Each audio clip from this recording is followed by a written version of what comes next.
Seigneur Dieu, Père éternel, je m'incline devant ton trône, devant ta majesté pour te demander pardon pour mes péchés et ceux des autres. Je te dis merci pour la création, merci pour la vie et merci pour tous tes bienfaits.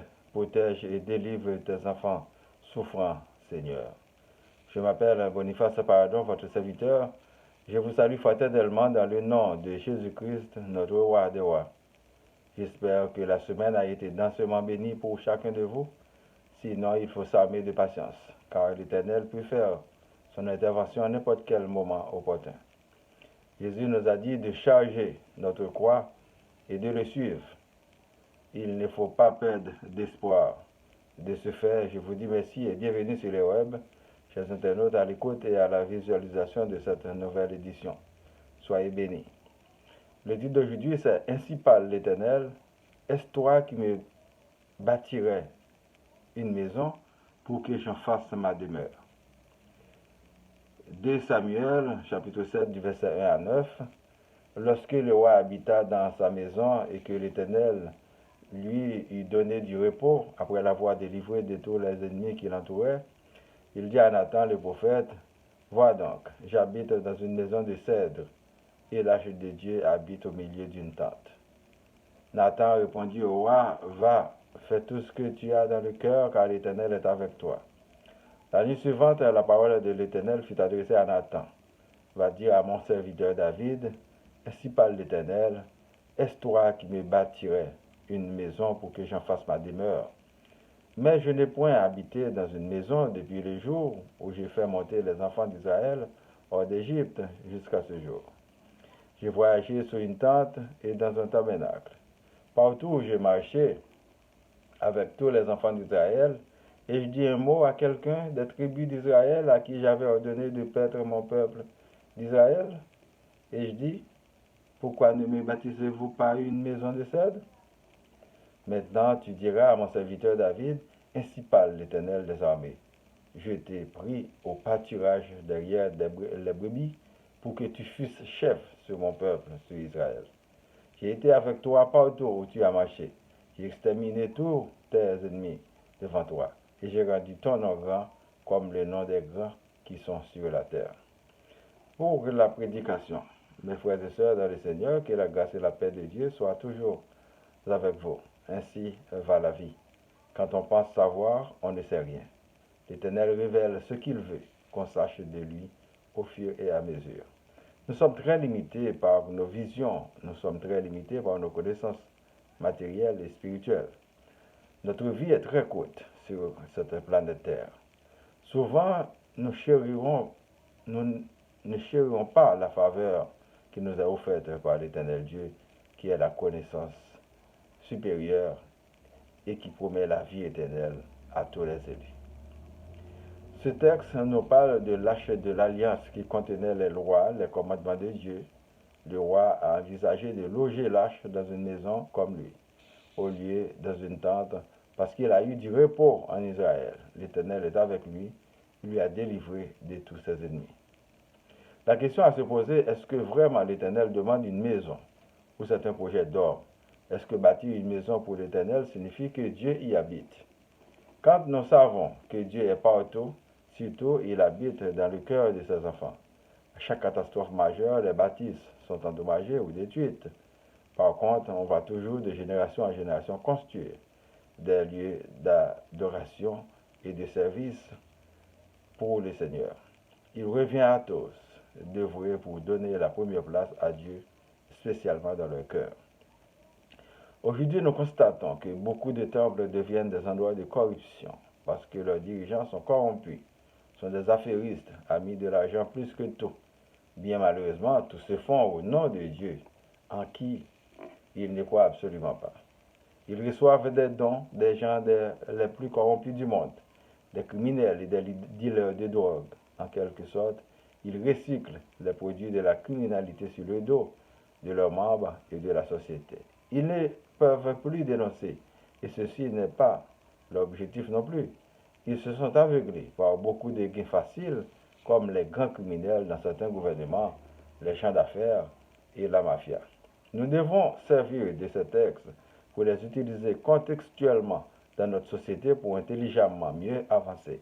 Mais un pays dirigé par des étrangers, rendez-moi fou ou sage, avec quel intérêt les étrangers viendront nous aider à sortir avec leurs propres fonds pendant que nous portons le titre d'hommes libres et une nation indépendante? D'où vient l'argent des étrangers? Cela vient pour la plupart des donateurs, individus et entreprises, et du budget de leur gouvernement. D'autre part, chaque pays a un budget financé par les taxes et impôts de la population.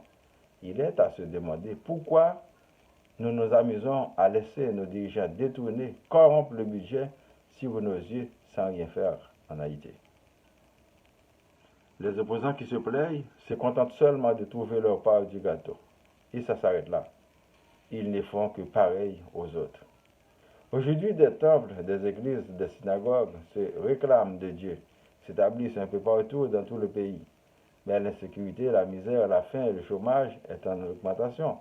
Cela sert à quoi finalement? Chaque personne a presque une Bible, qu'il sache lire ou non. Si la personne n'est pas repentie, cela sert à quoi finalement? Il faut arrêter de se mentir. Les criminels dans les affaires et dans la politique, maintenant connus de tous, sont des grands donateurs de toutes les religions. Pourtant, le but des assemblées, c'est de sortir du milieu d'eux pour vivre différemment pour Christ. Mais vous faites un avec les corrompus. Où êtes-vous? On vous cherche, faux hommes de Dieu, faux pasteurs. Vous trouvez de la bouffe, mais l'esprit est vide, tombe blanchi. Mes chers frères et sœurs, repentez-vous. C'est la solution sine qua non pour nous sortir de ce bourbier. Commençons par appliquer les commandements de Dieu dans nos cœurs. Notre vie et notre pays vont rapidement changer. Si Dieu nous a choisi un dirigeant, pourquoi le contester? Savons-nous plus que lui? Et si Dieu choisit une personne, pourquoi elle se dirige contre son peuple? Pourquoi ne fait-il pas le travail de Dieu? Pourquoi se dirige-t-elle vers des dieux inconnus et méchants? Pourquoi s'allier avec les dealers de drogue, avec les terroristes, avec les corrompus contre son peuple? Pourquoi la population l'accepte-t-elle? Il faut apprendre à dire que la volonté soit faite sur la terre comme au ciel. Les personnes que vous défendez du bec et des ongles, des personnes de confiance, des personnes de connaissance, sont la plupart de vos mots. Elles vous kidnappent, elles vous terrorisent, elles vous volent, elles vous fraudent, elles vous pillent. Elles savent tout sur vous, dans leur banque, dans leur bureau de crédit, dans leur commerce, dans les réunions. Vous êtes leur employé, et tout, enfin tout. Je vous dis que vous n'êtes pas libre. Vous devez vous battre pour arracher cette liberté. Ouvrez bien grand vos yeux. Aujourd'hui, vous savez pourquoi vous étiez kidnappé, maltraité et terrorisé par vos institutions dirigées par ces criminels.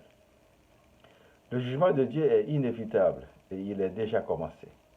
Les coupables n'auront ni la terre ni les cieux pour se réfugier. Ils ne pourront pas payer pour se protéger. Ce sera le jour du jugement, de justice pour les victimes innocentes. Grâce à vous. Prions. Nous demandons à Dieu de continuer à nous protéger et à nous délivrer de tous nos ennemis et de tous nos adversaires. Que le Seigneur Jésus sauve de tout danger. Que le Seigneur Jésus nous sauve de tout danger.